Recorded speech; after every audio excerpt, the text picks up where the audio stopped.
ए राजा जी ये करे तो रहल ह जरूर। कौन सरवा के बेटा बा?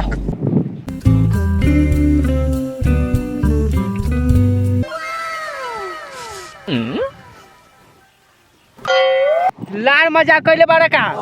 अच्छा विनोद, हम तोरा से कहला मजाक करी, तोरा से मजाक तक गांव के मुखिया कैले बा। ए भैया उ हमरा साथे कथी मजाक करी हो? ओकर हम समझनी थोड़ी नु बानी। आ तू सुबह सुबह बस एक्का मार ले बारा का? उहो तो 30 रुपये हो गेल बा। आ विनोद, तू सुबह सुबह खुला में हो गया बारे, तोरा घर में बाथरूम ना हो का रे? ना भैया पनीर बनल बा। ए भैया हमरा घर में अगर बाथरूम बनल रही तो हम बाहर काहे ला आईती हो गे? देख विनोद, हम तो तोरा हगई देख ले लियो हा, हम मर्द मानुस बाड़ी चलता हूँ। अगर तोहरा जगह पर तोहरा कनिया रहती हूँ, भगवान न करे कि हम देखती हूँ, काहे कि वो रिश्ता में ओकर हम भैंसुर लगली हूँ। अगर सोच हमरा जगह पर दोसर कोई तोरा कनिया के टॉयलेट करे देख लेती हूँ तो विनोद तोरा गांव समाज में का इज्जत रह जेती हूँ, नाक कटा जेती विनोद, नाक। ए भैया तू तो बहुत बड़का बात बोल देला हो।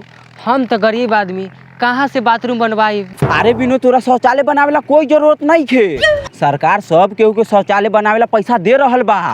सच्चे में का हो? हाँ रे, तो कैसे मिली लेटरिंग? लौड़ा जैसे मिलती तो लेटिंग के गांव के मुखिया खा गेल हौ। ए भैया हम पर लेटरिंग ना खाए दे।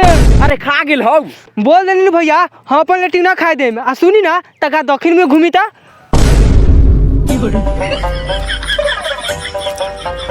जा तनी सारे मुखिया का हमर लेटरिंग खड़े तो नट्टी तोड़ देम। जो बाबू जो, फाड़ दिए साले के गार।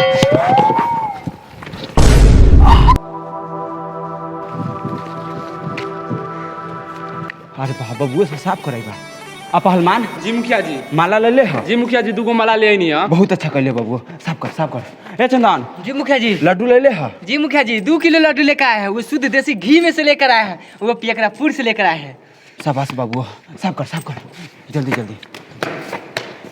अरे चंदन माँ, जी मुखिया जी। अंदर के टेबल साफ कर ले हा, कुर्सी? जी मुखिया जी पूरा साफ कर दिए हैं। बहुत अच्छा कर ले बाबू, तू ही तो हमरा आगे बढ़ाबे आ नाम रोशन करबे। जल्दी जल्दी साफ कर, हम साफ करत तानी।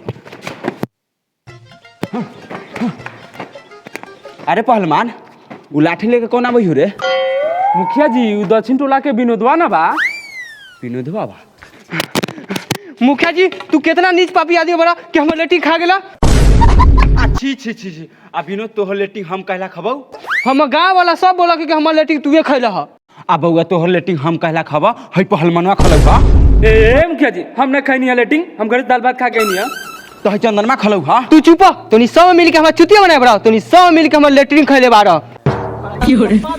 अरे बाप रे, धर त रे पहलवान। जी मुखिया जी। कथि देखै परे, धर त साला। अरे तारी मुखिया जी रुकी। साला मुखिया पर हाथ छोड़ला खरे। ए मुखिया जी हमरा गांव में तो बानी। ओ तोरा लागलो पहलवान, टेर कर गाड़ करे नहीं करबा, नहीं कर।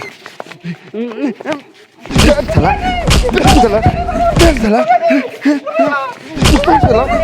साला ए चंदन, तू हाथ आके सपैया कर न ले।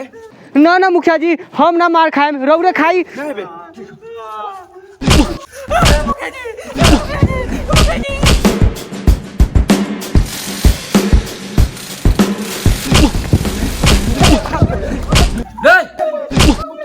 ये क्या हो रहा है रे?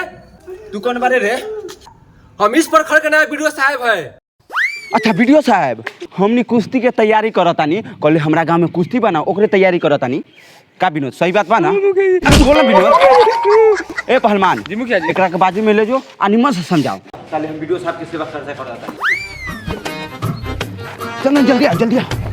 ला मला ये वीडियो साहब लड्डू खा। ठंडा पानी लेके आ। रुक, हम तुमको खाने पीने में वीडियो लगते हैं और ऐसे बीच पंचायत का बहुत ज्यादा कंप्लेन है। क्या रखा है हाथ में ठेला लाओ, तुम टेंशन नहीं लो, कुछ पैसा लेने तो हो जाएगा माइनस। रे चंदन मुंह कथि देखले बड़े, जो सरला नींबू पानी लेके आओ। ए हम लार लेके आओ, मिठाई का पानी लेके आ रहा है तू, और नहीं खाने का मतलब नहीं खियाओ। जिसे जा सर हमरा के माफ करू, ओ लइको से खा गेल होतई। कुछ पैसा दे दो, बाहर खा लेंगे। आ तो और अच्छा बा। तो मुखिया जी जो बाथरूम वाला जो फंडवा से जो आया है, कुछ बनवाए के सब 2 तल्ला में लगवा दिए। कैसन बात करतानी वीडियो साहब, हमरा घर में बाथरूम न मिली, लेकिन जनता के घर में बाथरूम मिली आ घर भी मिली। न विश्वास बा तो चलू हमरा गांव में दिखा देतानी। चलो रे चंदन, तू जो पहलवान के लेके आ, जल्दी आ। जी मुखिया जी। हमरा बहुत जोर बाथरूम लागल बा, अरे मुखिया जी सौसे गाय बाथरूम बनवाए हुए हैं, कोने घुस के हग लो।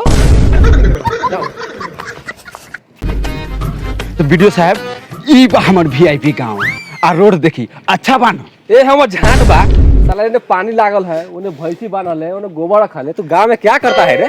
वीडियो साहब रुको टेंशन न ली, ई रोड पास हो गेल बा, अगला महीना ले बन जाई और वो हमरा पैसा से बनी। ए चुपिए सरऊ, सरकारी फंड है तो साला अपन दूतला घर बना लिया, अपना पैसा का खाक बनवाएगा।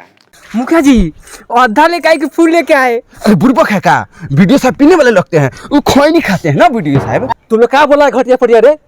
तू बाथरूम कहाँ बना वो देखा पहले हमको, चलो चलिए दिखाते हैं। मुखिया जी देखो तुम लड़का को हक रहा है, बोले कि बाथरूम बनवाया है। वीडियो साहब जो बात हुआ है वहाँ पे लेन देन वाला, वही वाला कर ना लीजिए, कुछ ले वो दे के माइनस कर लीजिए गाँव के लड़का से। चलो तो कर लीजिए, चलो चलो एक आध लाख दे के देंगे, ठीक है? चलो ठीक है।